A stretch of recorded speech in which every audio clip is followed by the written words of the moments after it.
Alien বা ভিনগ্রহের প্রাণী সম্পর্কে মানুষের কৌতূহলের কমতি কখনোই ছিল না। যুগের পর যুগ এ সম্পর্কে রচিত হয়েছে শত শত গল্প ও বৈজ্ঞানিক কল্পকাহিনী। কিন্তু সত্যিই কি আছে এলিয়েন বা ভিনগ্রহের প্রাণী? এলিয়েন সম্পর্কে ইসলাম কি বলে? আজ আমরা এই সকল প্রশ্নের উত্তর সন্ধান করব এবং পবিত্র কুরআনের আলোকে এলিয়েন সম্পর্কে ইসলামের অবস্থান তুলে ধরার চেষ্টা করব। বহির্জাগতিক প্রাণ বা ভিন্ন গ্রহের প্রাণী এলিয়েন নামেও অতি পরিচিত। বলতে সেই জীবদের বোঝানো হয় যাদের উদ্ভব এই পৃথিবীতে হয়নি, বরং পৃথিবীর বাইরে মহাবিশ্বের অন্য কোথাও হয়েছে। পৃথিবীর বাইরে প্রাণীর অস্তিত্ব রয়েছে বলে অনেক বিজ্ঞানী দাবি করেছেন, আর তাদের এই দাবি নিয়ে বেশ বিতর্ক রয়েছে। বহির্জাগতিক প্রাণীর অস্তিত্বের কথা বর্তমানে কেবল কাল্পনিক, কারণ পৃথিবীর বায়ুমণ্ডলের বাইরে এ পর্যন্ত কোনো জীব অথবা ক্ষুদ্র জীবাণু আছে বলে পরিষ্কার কোনো প্রমাণ খুঁজে পাওয়া যায়নি। তবুও বিজ্ঞানীদের একটি বিরাট অংশ বিশ্বাস করেন যে এদের অস্তিত্ব রয়েছে। বিভিন্ন ধরনের সায়েন্স ফিকশন মুভিতে আমরা ভিন গ্রহের প্রাণী সম্পর্কে জানতে পারি। আসলেই কি তাহলে ভিন্ন গ্রহের প্রাণী আছে? কল্পনা শক্তি অনেক সময় বাস্তবতায় রূপ নিতে পারে। বিজ্ঞান ও প্রযুক্তি দিন দিন নতুন নতুন চমক আমাদের উপহার দিয়েই চলছে। হয়তো আমরা একদিন বিজ্ঞানের কল্যাণে ভিন গ্রহের প্রাণীর দেখাও পেতে পারি। মহাপবিত্র গ্রন্থ আল কুরআনে প্রায় সহস্রাধিক বৈজ্ঞানিক আয়াত রয়েছে। আমরা আজ বিজ্ঞানের কল্যাণে যা জানতে পারছি তা প্রায় সবই পবিত্র কোরআনে প্রত্যক্ষ বা পরোক্ষভাবে 1450 বছর আগে উল্লেখ করা হয়েছে। আজ বিজ্ঞানীরা ভিন গ্রহের প্রাণী বা এলিয়েনের অস্তিত্ব আবিষ্কারের চেষ্টায় নিরলসভাবে গবেষণা করে যাচ্ছেন। কিন্তু আশ্চর্যের বিষয় হল, ভিন গ্রহের প্রাণী বা এলিয়েন সম্পর্কে পবিত্র কুরআন মাজিদে একটি আয়াতে যেন ইঙ্গিত দেওয়া হয়েছে। যেমন পবিত্র কুরআনে বলা হয়েছে, এই আসমান ও জমিনের সৃষ্টি এবং এই দু জায়গায় তিনি যেসব প্রাণীকুল ছড়িয়ে রেখেছেন এসব তার নিদর্শনসমূহের অন্তর্ভুক্ত। যখন ইচ্ছা তিনি এদেরকে একত্র করতে পারেন। এবার আসুন এলিয়েন সম্পর্কে ইসলামের অবস্থান তুলে ধরার জন্য আমরা সরাসরি উক্ত আয়াতে তাফসিরে লক্ষ্য করি। সাইয়েদ আবুল আলা মওদুদি রহমতুল্লাহের তাফসির গ্রন্থে উল্লেখ করা হয়েছে, অর্থাৎ জমিন ও আসমান উভয় স্থানে জীবনের অস্তিত্ব যে শুধু পৃথিবীতেই নয়, অন্য সব গ্রহেও প্রাণী ও প্রাণধারী সত্তা আছে। এটা তার সুস্পষ্ট ইঙ্গিত। তিনি যেমন তাদের ছড়িয়ে দিতে সক্ষম, তেমনি একত্র করতেও সক্ষম। তাই কিয়ামত আসতে পারে না এবং আগের ও পরের সবাইকে একই সময়ে উঠিয়ে একত্রে করা যেতে পারে না, এ ধারণা মিথ্যা। ইবনে কাসির রহমতুল্লাহ তার তাফসিরে উল্লেখ করেন, আল্লাহ তাআলার স্বীয় শ্রেষ্ঠত্ব, ক্ষমতা ও আধিপত্যের বর্ণনা দিচ্ছেন যে আকাশ ও পৃথিবী সৃষ্টি করেছেন তিনি, এবং এত দুভয়ের মধ্যে যত কিছু ছড়িয়ে রয়েছে সবই তিনি সৃষ্টি করেছেন। ফেরেশতা, মানব, দানব এবং বিভিন্ন প্রকারের প্রাণী যেগুলো প্রান্তে প্রান্তে ছড়িয়ে রয়েছে, কিয়ামতের দিন তিনি এসবকে একই ময়দানে একত্রিত করবেন।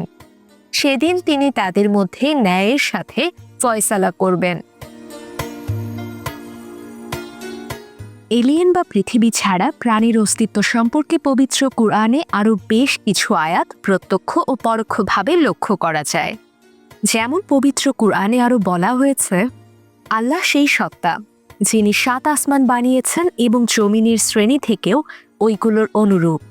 ওইগুলোর মধ্যে হুকুম নাজিল হতে থাকে।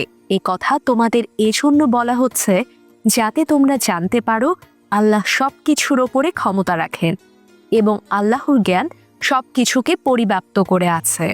আসুন আয়াতের তাফসিরে লক্ষ্য করা যাক।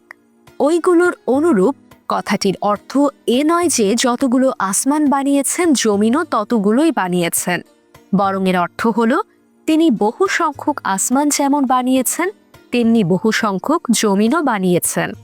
আর জমিনের শ্রেণী থেকেও কথাটার অর্থ হচ্ছে যে পৃথিবীতে মানুষ বাস করছে সেই পৃথিবী যেমন তার ওপর বিদ্যমান সব কিছুর জন্য বিছানা বা দোলনার মতো ঠিক, তেমনি আল্লাহ তাআলা এই বিশ্বজাহানে আরও অনেক জমিন বা পৃথিবী বানিয়ে রেখেছেন, যা তার উপর অবস্থানকারী সব কিছুর জন্য বিছানা ও দোলনার মতো। এমনকি কুরআনের কোনো কোনো স্থানে এই ইঙ্গিত পর্যন্ত দেয়া হয়েছে যে জীবন্ত সৃষ্টি কেবল যে এই পৃথিবীতে আছে তাই নয়, বরং ঊর্ধ্ব জগতেও জীবন্ত সৃষ্টি বা প্রাণী বিদ্যমান। অন্য কথায়, আসমানে যে অসংখ্য তারকা এবং গ্রহ উপগ্রহ দেখা যায় তার সবই বিরান অনাবাদি পড়ে নেই, বরং তার মধ্য থেকেও বহু সংখ্যক গ্রহ উপগ্রহ এমন আছে যা এই পৃথিবীর মতোই আবাদ। প্রাচীন যুগের মুফাসসিরদের মধ্যে শুধুমাত্র ইবনে আব্বাস রহমতুল্লাহ এমন একজন মুফাসসির যিনি সেই যুগে এই সত্যটি বর্ণনা করেছিলেন। ইবনে আব্বাস রাদিয়াল্লাহু তাআলাকে স্বয়ং রাসূল সাল্লাল্লাহু আলাইহি ওয়াসাল্লাম কোরআনের মুফাসসির হিসেবে আল্লাহর কাছে দোয়া করেছিলেন। তাই এলিয়েন সম্পর্কে ইসলামের ব্যাখ্যা গ্রহণে ইবনে আব্বাস রাদিয়াল্লাহু তাআলার বক্তব্য মহামূল্যবান। তবে বহুবিধ মুফাসসির এবং মুসলিম গবেষক থেকেও এ সম্পর্কে ধারণা পাওয়া যায়। মূলত তারা মহান আল্লাহর এই বিশ্বজগতের সৃষ্টি সম্পর্কে গভীর চিন্তা করেছিলেন। তাই তারাও ইবনে আব্বাস রাদিয়াল্লাহু তাআলার সূত্র ধরে ভিন গ্রহের প্রাণী সম্পর্কে যেন পজিটিভ দৃষ্টি ব্যাখ্যা করেছিল। কিন্তু একটি বিষয় লক্ষণীয়, যেহেতু রাসূল সাল্লাল্লাহু আলাইহি ওয়াসাল্লাম এই বিষয়ে তেমন কিছু আলোচনা করেননি, তাই ইবনে আব্বাস রাদিয়াল্লাহু তাআলা ব্যতীত অন্য কোনো সাহাবীরা এই সম্পর্কে তেমন কোনো স্পষ্ট মন্তব্য বলেননি।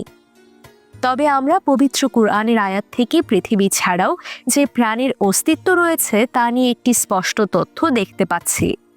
অর্থাৎ এলিয়েন সম্পর্কে ইসলাম একটি স্পষ্ট অবস্থান তুলে ধরেছে বলা যেতে পারে। তাই এ বিষয় নিয়ে অন্তত সন্দেহ পোষণ করা কোনো ঈমানদার ব্যক্তির লক্ষণ হতেই পারে না। যা বললাম নিজের মন গড়া বক্তব্য নয়। এই বিষয়টি উক্ত আয়াতের তাফসিরে ঠিক এভাবে প্রতীয়মান হয়েছে। আমরা জানি না বিজ্ঞান কোনোদিন ভিন গ্রহের প্রাণী বা এলিয়েন প্রমাণ করতে পারবে কিনা। তবে পবিত্র কুরআনে প্রত্যক্ষ বা পরোক্ষভাবে পৃথিবী ছাড়াও প্রাণীর অস্তিত্বের কথা উল্লেখ করা হয়েছে। বিজ্ঞান যে সব কিছু প্রমাণ করতে পারবে এমন কোনো কথা নেই। তাই প্রত্যেক মুসলিমের এ কথা জেনে রাখা উচিত, বিশ্বের সমস্ত গবেষণা যদি কোনো বিষয়কে ভুল প্রমাণ করে, কিন্তু পবিত্র কুরআন ও সহিহ হাদিস বলে অন্য কথা, তবেও আল্লাহর বাণী মহাসত্য, বিজ্ঞানের সমস্ত গবেষণা ভুল। মহান আল্লাহ তাআলা বলেন, এটা সে কিতাব যাতে কোনো সন্দেহ নেই, মুত্তাকিদের জন্য হেদায়েত। তোমার বা আমার কোনো বিষয় বুঝে আসুক আর নাই বা আসুক, পবিত্র কোরআন যা বলেছে তাই সঠিক। অকাট্য চিত্ততে তা বিশ্বাস করতেই হবে। যদি বিশ্বাস না হয় কিংবা সন্দেহ পোষণ করা হয় তবে সে কাফির হয়ে যাবে। সুতরাং আমরা এলিয়েন সম্পর্কে ইসলাম ও পবিত্র কুরআনের অবস্থান তুলে ধরার চেষ্টা করেছি এবং এই সিদ্ধান্তে উপনীত হতে পারি আল্লাহর বাণী সত্য, এলিয়েন বা ভিন গ্রহে প্রাণীর অস্তিত্ব থাকাও সত্য। সর্বোপরি বলতে চাই, প্রকৃত সত্য তিনিই সবচেয়ে ভালো জানেন।